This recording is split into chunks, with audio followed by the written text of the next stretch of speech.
ওই কোন পাগলায় মরছে ওইটার মধ্যে হ্যাঁ কবরে কি দিছে এইটার ভাঙ্গা সব আলু রুটি খাইছে খাইয়ে এখন পরিবার দেখছে যে এটা নির্বাচনের আসলে বিএনপি 2/3 ব্যালট থেকে বেশি চলে যাবে এখন এটাকে আটকানোর জন্য এগুলি একটা দেশের স্বার্থের জন্য নয়, জনগণের কল্যাণের জন্য নয়, নিজেদের স্বার্থ জন্য নির্বাচন বাধাগ্রস্ত করতে চাই। আমরা বলতে চাই নির্বাচন বানচাল করার কোন ষড়যন্ত্র বাস্তবায়ন হবে না, হবে না, হবে না ইনশাআল্লাহ।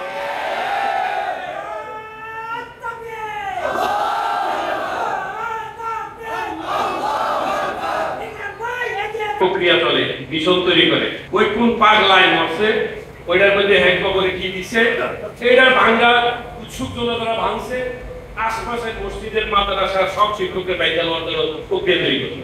এটাকে হাসিনার থেকে ভালো করতেছে। মসজিদের ইমাম মসজিদ নাই, আনন্দর মধ্যে পলাতে পালাই গেছে, কিছু এই আশপাশের সমুদ্রের ভাঙা তৈরি করে। How can this? How can this? সুনামগঞ্জে এক ব্যক্তি কিভাবে মারা গেছে, আমার জেলা সাংগঠনিক সম্পাদককে নিয়ে এক নম্বর আসামি বলে ধরে নিয়ে গেছে, বিমান মঞ্জুর করছে। আমরা বলতে চাই এই নির্বাচন বাধাগ্রস্ত করার অংশ হিসেবে আমার যারা সাংগঠনিক সম্পাদককে মিথ্যা মামলা নিয়ে আটকানো হয়েছে তার ইমান বাতিল করতে হবে, অনতি বিলম্বে তাকে মুক্তি দিতে হবে। মুক্তি না দিলে আন্দোলন আগুন চলবে, এখন কেউ নিয়ে পারবে না, পারবে না, পারবে না। আমাদের বিএনপির পক্ষ থেকে যেই কর্মসূচি দিবে জমিদার ইসলাম বাংলাদেশ জোট অক্ষরে অক্ষরে তার সকল কর্মসূচি বাস্তবায়নের জন্য প্রস্তুত আছে। আজকে যে কাউন্সিল হবে, যে নতুন নেতৃত্ব আসবে, সেই নেতৃত্বের প্রতি আমার অনুরোধ যে আমরা কেন্দ্রীয়ভাবে যত কর্মসূচি গ্রহণ করব সেই নেতৃত্ব যাতে এইভাবে অক্ষরে অক্ষরে পালন করে আগামী নির্বাচনকে যাতে কোনো শক্তি বাধাগ্রস্ত না করতে পারে। কে কি করলো, কত বল করেন, সমস্যা কি, কেউ তো বাধা দেয়, কিন্তু তারা কারা বুঝবে, তারা কারা তাদের চেহারা চিহ্নিত রাখেন। বারবার নির্বাচনটা আইলেই এক একটা ধুয়ে উড়ায়, 2000 একটা ধুয়ে উড়েছে নারী নেতৃত্ব, পরে উড়েছে মজুরি নেতৃত্ব, এখন কই গেল নারী নেতৃত্ব, কই গেল মজুরি নেতৃত্ব, সব তো একাকার হয়ে গেছে। এইসব ধুয়ে উঠাইয়া বারবার এই দেশের জাতীয়বাদী শক্তির প্রতি মানুষের যে সমর্থন, ইসলামী মূল্যবোধের সরকারের যে সবাই জিজ্ঞাসা করি, এটা একটা মহতে বলে বিএনপি শরিয়া আইনে বিশ্বাস করে না। এই কথা কি সত্য? বিএনপির সকল সিদ্ধান্তের মধ্যে একবার ইশতিহার থেকে শুরু করে সকল কিছুর মধ্যে সুস্পষ্ট সিদ্ধান্ত হলো কোরআন সুন্নাহ বিরোধী কোনো আইন বিএনপির পক্ষ থেকে হবে না। যে দল কোরআন সুন্নাহ বিরোধী আইন করবে না তারা কি শরিয়া আইনের প্রতি শ্রদ্ধাশীল না? শ্রদ্ধাশীল না হলে সে আইন করতে যাবে কেন? আমরা বেগম খালেদা জিয়া সহ বিএনপি শীর্ষ নেতৃত্বের সাথে আমি ব্যক্তিগতভাবে দলের পক্ষ থেকে দুঃসমযোগ করছি। সেই সময় এই বৈঠকে কোনোদিন শুনি নাই তারা আমাদের স্পষ্ট বলছে আমরা বড়ের ডেমোক্রেসি দল করি, আমরা সারা দেশের গণতন্ত্রের জন্য দল করি, কিন্তু আমরা ইসলাম মুসলমানের পক্ষের শক্তি হিসেবে কাজ করি। আপনারা যদি দেশে পরিবেশ তৈরি করতে পারেন, ইসলামের পক্ষে শরীয়ত আইনের পক্ষে যদি পরিবেশ তৈরি করতে পারেন, মেনটেন তৈরি করতে পারেন, বিএনপি সর্বপ্রথম আপনাদের পাশে দাঁড়াবে। আপনারা হেফাজতের আন্দোলন দেখছেন, হেফাজত আন্দোলনের শীর্ষ নেতৃত্বের মধ্যে আমি ছিলাম। আমি শুধু ফিরে আসছি যখন তারা দেশীয় সরকারের সাথে সমঝোতা করতে, সেদিন থেকে আমি সরে আসছি, আজও সরে আসছি। আপনারা যারা আমার চিনেন, আমার চেহারা চিনেন, 2013 সালের এই হেফাজত আন্দোলনের প্রথম সারির দায়িত্বের মধ্যে আমি ছিলাম, কিন্তু আমি কোনো আবশ্যক রাজনীতিতে বিশ্বাস করি। আমরা ছেড়ে দিয়ে আসছি, সরে আসছি সেখান থেকে। সেদিনও কিন্তু বিএনপি একটা দল যারা এই আলেমদের পক্ষে দাঁড়িয়েছিল, তারা 5 মে আহ্বান জানিয়েছিল খালেদা জিয়া যে আসেন হেফাজতের নেতা কর্মীদের পাশে দাঁড়ান। আমাদের সেই দফা দাবির বিরুদ্ধে কোরআন সুন্নাহ বিরোধী আইন করা যাবে না, তো তারা এটা সমর্থন করতে দেখে তো পাশে দাঁড়ানোর জন্য আহ্বান জানিয়েছিল। কোন স্বার্থ রক্ষার জন্য বলেন মির্জা ফখরুল বলছে কোরআন সুন্নাহ আইন বিশ্বাস করি না?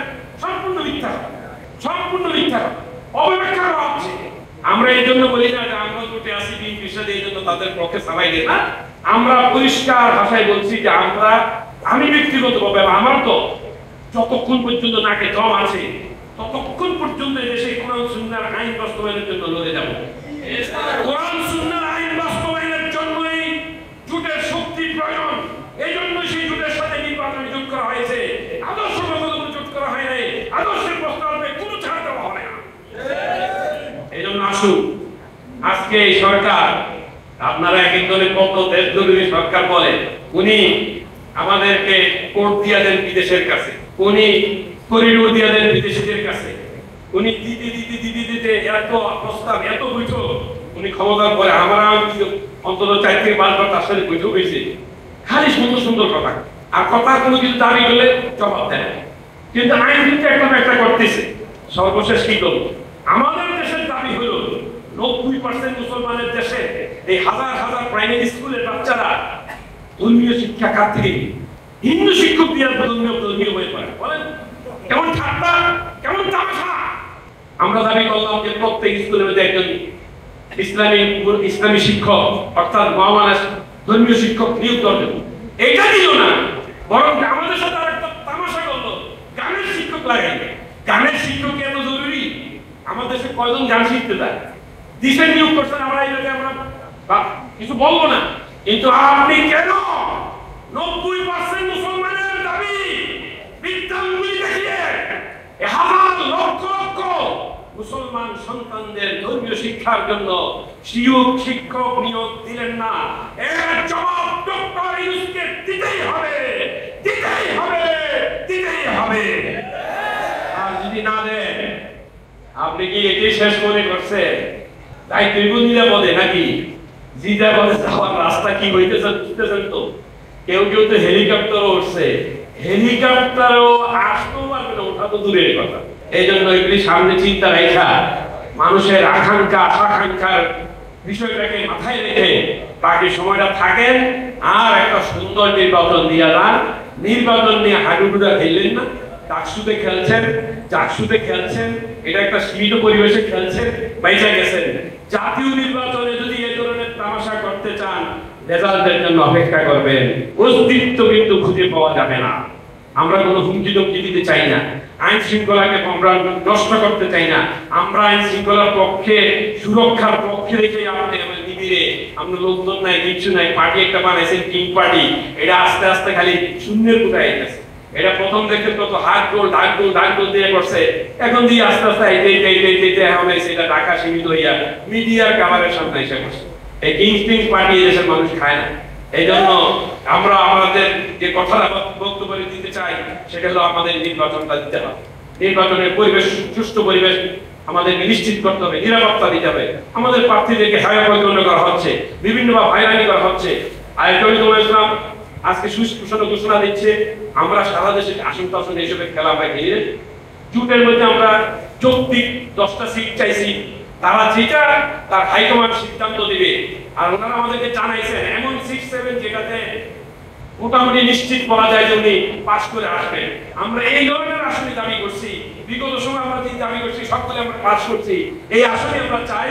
এবং আমাদেরকে হাইকমান্ডকে সিদ্ধান্ত দিবে, যে আসন দিবে, এই সিদ্ধান্ত আমরা মেনে নেব জোটের স্বার্থে, দেশের স্বার্থে, রাষ্ট্রের স্বার্থে।